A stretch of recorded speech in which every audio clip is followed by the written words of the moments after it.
పోదమా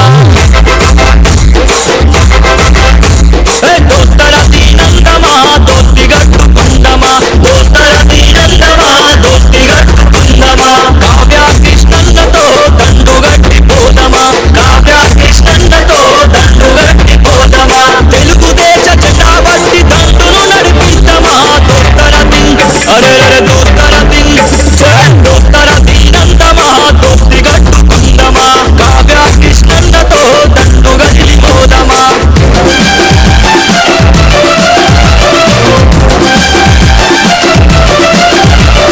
కావలి గడ్డ మీద పోరును రాచేద్దామా ధర్మం తప్పిన దొంగల కుట్రలు చెప్పేద్దామా ధర్మం తప్పిన దొంగల కుట్రలు చెప్పేద్దామా అవినీతి అక్రమాలకు అడ్డుకట్ట వేద్దామా ఈ దొంగలను బట్టి ప్రజల కళ్ళను తెరిపిద్దామా ఈ దొంగలను బట్టి ప్రజల కళ్ళను తెరిపిద్దామా బహుజన పోరాటంలో భాగమైపోదామా దోస్తర అరే దోస్తర దోస్తర దీనందమా దోస్తి గట్టుకుందమా కావ్య కృష్ణన్నతో దండు గట్టి పోదమా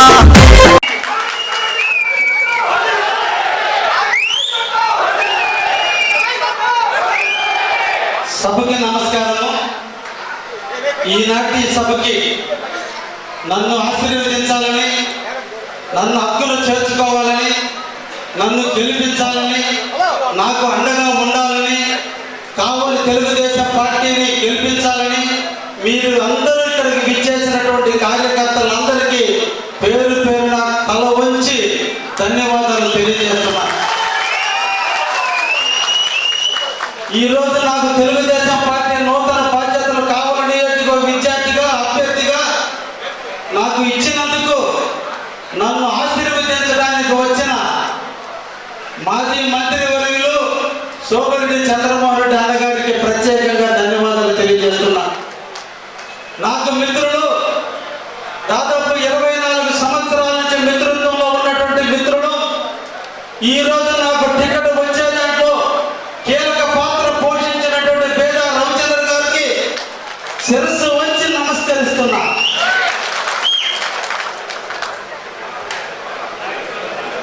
తెలుగుదేశం కష్టాల్లో ఉన్నప్పుడు, కావలి కష్టాల కడలో కరిగిపోతున్నప్పుడు తెలుగుదేశం పార్టీని హక్కును చేర్చుకుని కార్యకర్తలకు అండగా ఉంటూ కార్యకర్తలకి ధైర్యాన్ని చెబుతూ కష్టాన్ని నష్టాన్ని బాధల్ని బంధాలని అన్నింటి దిగమిలుగుని 24 గంటలు కావలి కాపు కోసినటువంటి సోదరుడు సుబ్బానాయుడు గారు ఈ రోజు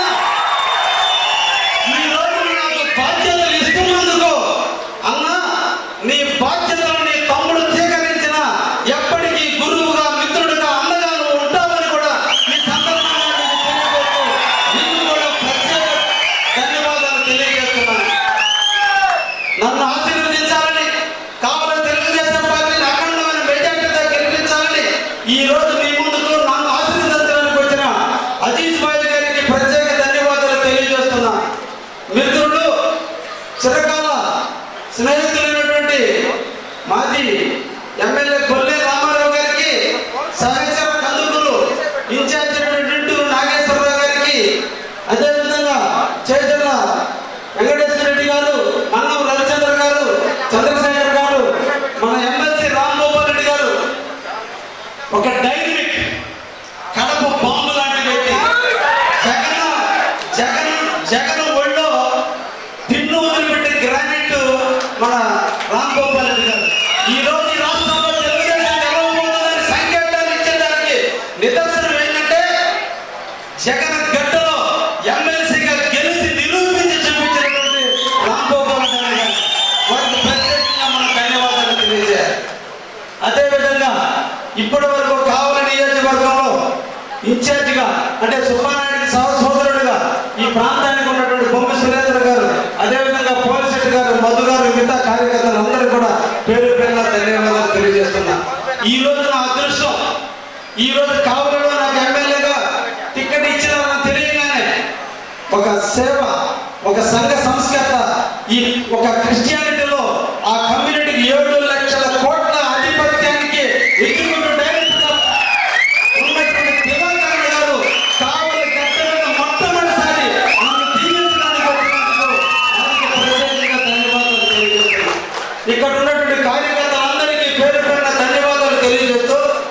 ఈనాడు నాకు తెలుగుదేశం టికెట్ ప్రధానంగా ఇద్దరు వ్యక్తుల కృషి, నారా చంద్రబాబు నాయుడు గారు, లోకేష్ బాబు గారు. 2019లో పార్టీ ఓడిపోయిన నాటి నుంచి 6 నెలల తర్వాత మొట్టమొదట నేను చంద్రబాబు నాయుడు గారిని కలిశాను. కోవిడ్కి ముందు నుంచి లోకేష్ బాబు గారిని కలుస్తూ వచ్చాను, వాళ్ళతో మమేకం అవుతూ వచ్చాను, వాళ్ళు ఫాలో అవుతూ వచ్చాను. వాళ్ళు ఏ ఆశయాలకైతే కృషి చేస్తున్నారో ఆశయ సాధనలో నేను కూడా పాలు పంచుకోవాలని అప్పటి నుంచి ఇప్పటి వరకు వాళ్ళతో మమేకమై ఉండడం జరిగింది. ఈ సందర్భంగా వారు ఇచ్చినటువంటి ఈ ప్రసాదాన్ని, కావలి ప్రజలకు సేవ చేసే భాగ్యాన్ని, కావలి ప్రజలకు తెలుగుదేశం పార్టీ నాయకులు హక్కులు చేసుకునే అవకాశాన్ని, ఈ ప్రాంత అభివృద్ధిలో పాలు పంచుకునేదానికి నాకు అవకాశం ఇచ్చినటువంటి శ్రీ నారా చంద్రబాబు నాయుడు గారికి, శ్రీ నారా లోకేష్ బాబు గారికి ఈ సందర్భంగా ప్రత్యేకంగా ధన్యవాదాలు తెలియజేస్తున్నా.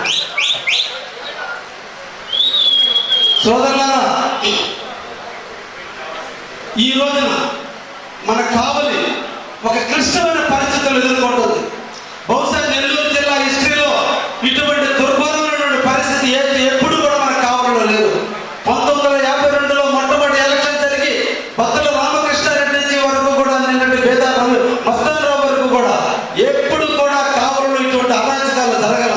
కానీ ఈ రోజున ఒక దుర్మార్గమైన పరిపాలన, ప్రజలు భయప్రాంతంతో ఉన్నటువంటి పరిపాలన జరుగుతుంది. ఈ సందర్భంలో నాకు ఈ బాధ్యతలు ఇచ్చారు. తప్పకుండా మీరు నన్ను ఆశీర్వదించి అఖండమైనటువంటి మెజార్టీతో గెలిపించాలని మిమ్మల్ని అందరినీ కూడా పేరు పేరున కోరుకుంటున్నాను. మన ప్రాంతం వ్యవసాయ ప్రాంతం. వర్షం కురిస్తే తప్ప పంటలు పండనటువంటి ప్రాంతంలో మనం జీవిస్తున్నాం. వ్యవసాయం తప్ప ఏది తెలియనటువంటి ప్రాంతంలో మనం ఉన్నాం. పేరుకి సోమశిల కాలువ ఉన్నప్పటికీ, సోమశిల డ్యాములు ఉన్నప్పటికీ, కావలి కాలువ ద్వారా పేరు నామకరణం అయినప్పటికీ కూడా పేరు కావలికి నీళ్లు వచ్చేటువంటి పరిస్థితి ఈ రోజుకి లేదు. దాదాపు డ్యామ్ 1994లో పూర్తయినప్పటికీ కూడా ఈ రోజు కూడా కావలికి ఆయకట్టుకి ఆఖరి పొలాలకు నీళ్లు తెచ్చుకోలేని పరిస్థితిలో మనం ఉన్నాం. కాబట్టి తప్పకుండా నేను ఒక రైతు బిడ్డగా, పేదవాడి కుటుంబంలో పుట్టిన వ్యక్తిగా, రైతులు పని చేసినటువంటి వ్యక్తిగా మీ అందరికీ కూడా ఆనందిస్తున్నా.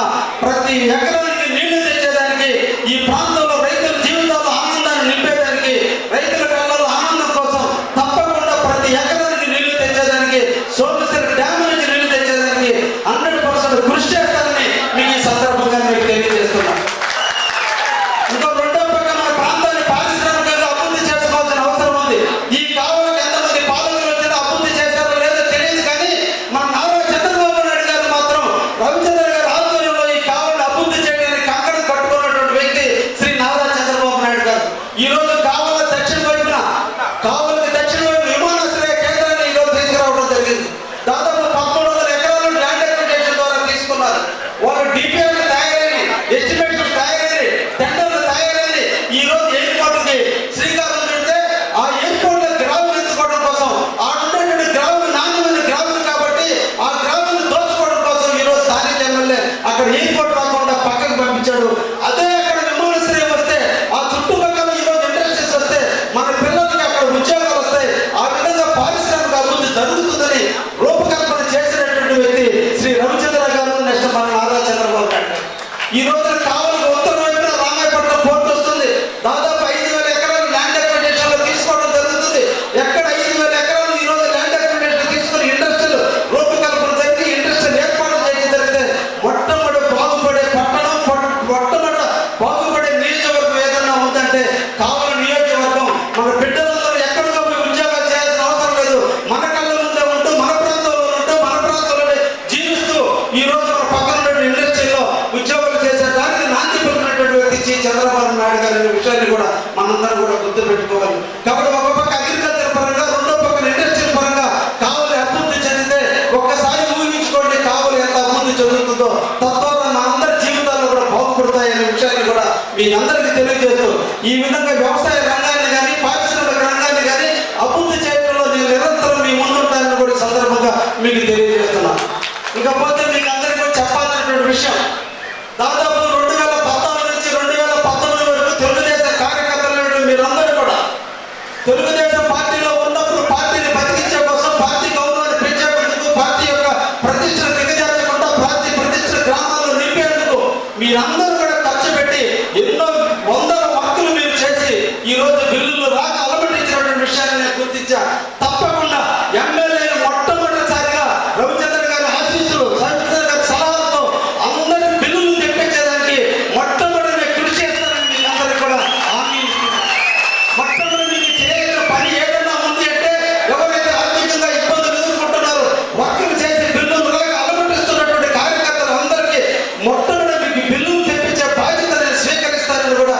సందర్భంగా మీకు తెలియజేస్తున్నా.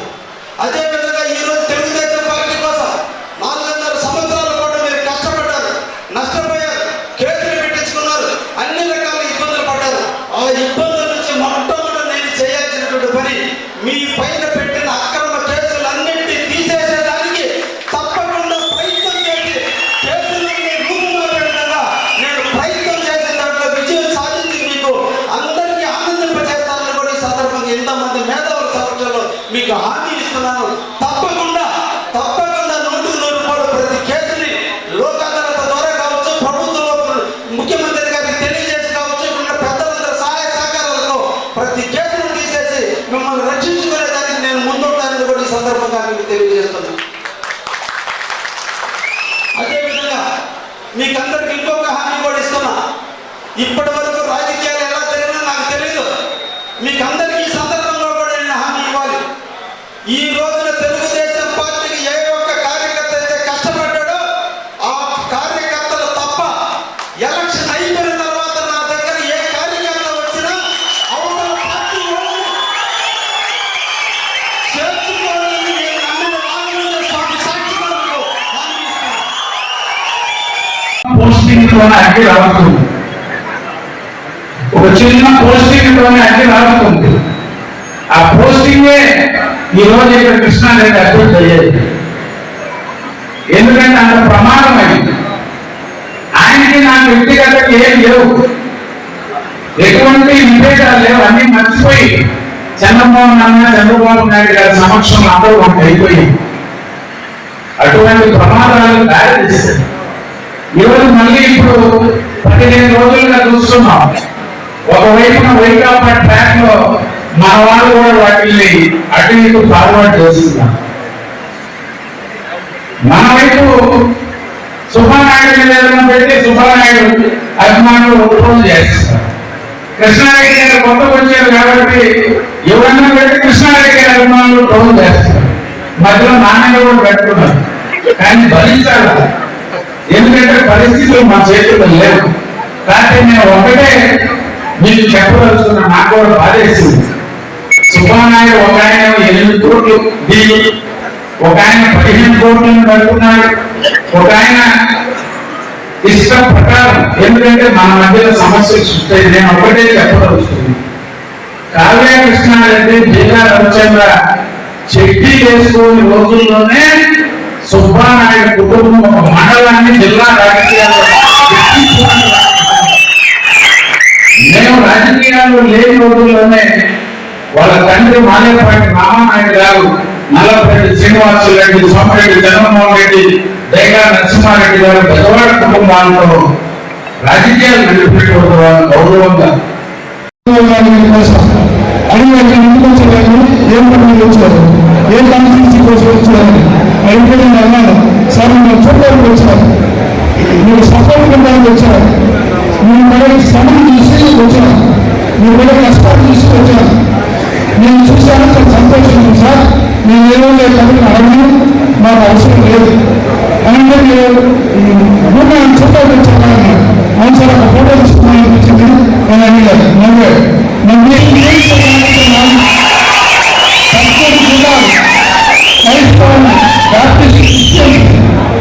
ఏకకాలంలో నడిపించి తెలుగుదేశం గెలిపించాలని నిరంతరం వచ్చారు సార్.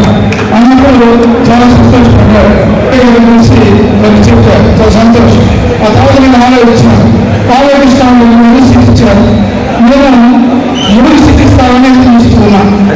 వచ్చినప్పుడు కృష్ణారెడ్డి గారికి ఇచ్చారు. కృష్ణారెడ్డి గారు నాకు చాలా కాలం నుంచి తెలిసిన వ్యక్తి, 30 సంవత్సరాలు మంచి వ్యక్తి, మంచి లెక్చరర్ పర్సన్.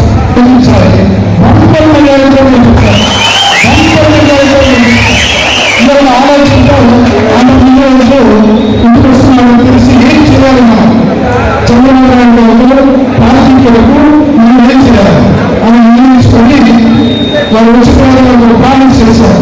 రాత్రి నేను వస్తున్నానని తెలిసి నేను మూడు పంపించిన ఇష్టం లేదు. నేను గొడవ మీద నా వరకు నేను ఈ సమయంలో వెళ్ళొచ్చని చెప్తున్నాను.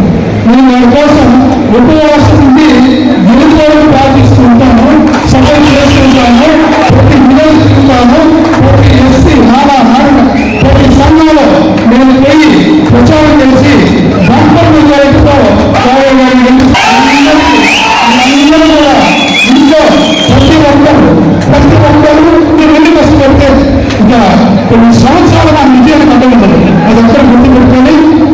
చేసుకోవాలని గెలిపించాలని మనస్ఫూర్తిగా వేడుకుంటూ ఆ భగవంతుని వేడుకుంటూ తీసుకుంటాం.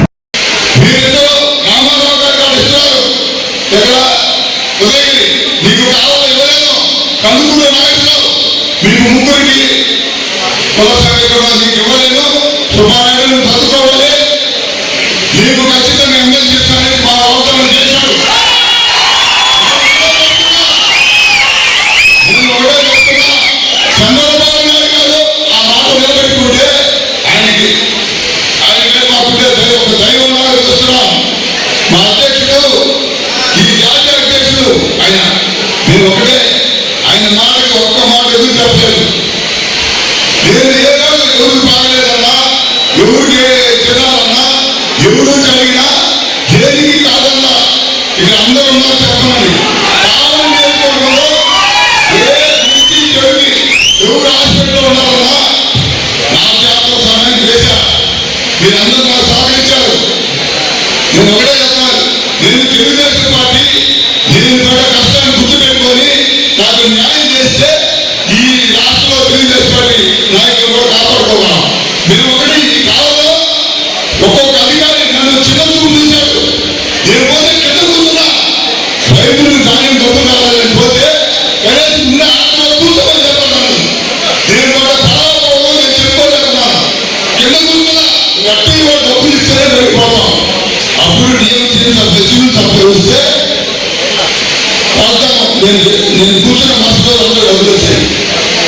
పెట్రోల్ పోలీసు పోయా, ఎక్కడ పోయినా వీలైనా ఒక ఎస్ఐ అయితే శవ బయట నీ శవ బయట పెట్టావా నేను ఎదురు చెప్పుకోలేదు.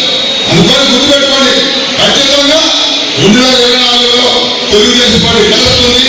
చంద్రబాబు నాయుడు ముఖ్యమంత్రి కూర్చోబోతున్నారు. అదేవిధంగా కావాలి కూడా గెలుస్తున్నాం. ఖచ్చితంగా కావాలి తెలుగుదేశం చెప్తాం. అందరినీ కూడా గుర్తుపెట్టుకోవాలని చెప్తున్నాను. ఈరోజు ఎన్నో నాయకులు గుర్తుపెట్టుకోండి. ఈరోజు అయిపోయింది అంతా బాగుంది. మా లక్ష్యం మా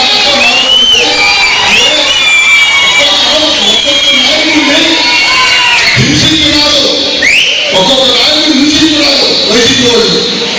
ఈరోజు అసలు బయటికి రాలా చెప్పలేదు. వీళ్ళు మాట్లాడుతూ ఒక్కరు ప్రతి దాని ముందు నేను పెట్టు. ఈరోజు నా మీద 21 కేసులు ఉన్నాయి. ఎందుకు ఎస్ఐ కేసు ఉంది, రేపు కేసు ఉంది, అన్ని కేసులు ఉన్నాయి. ఏం చేస్తే దేవుడు ఆ పాని అలా పాని ఏదో పాపంలో ఒప్పుకోము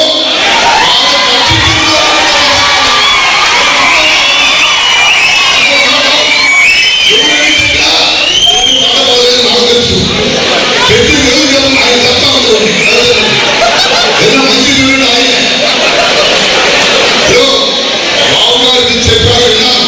మీరు మిగతా వాటిలో ఇప్పుడు ఒక గ్రామం ఉంది, ఇన్ని రోజుల్లో గ్రామాన్ని నమ్ముకున్న నాయకులు ఉన్నారు.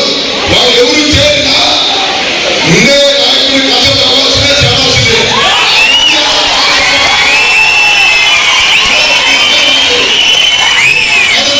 గ్రామ నాయకులు అడగదాం. ఏమైనా మనకు పార్టీ గెలవాలంటే అందరూ రావాలి. దానికి వాళ్ళ ఆమోదం తీసుకున్నాం. మనం ప్రశాంతంగా నడిపిస్తాం, ఇబ్బంది లేదు. మీరు ముందు ఒకటి ఎంతో మాట్లాడాలి, ఏదైనా మొదలు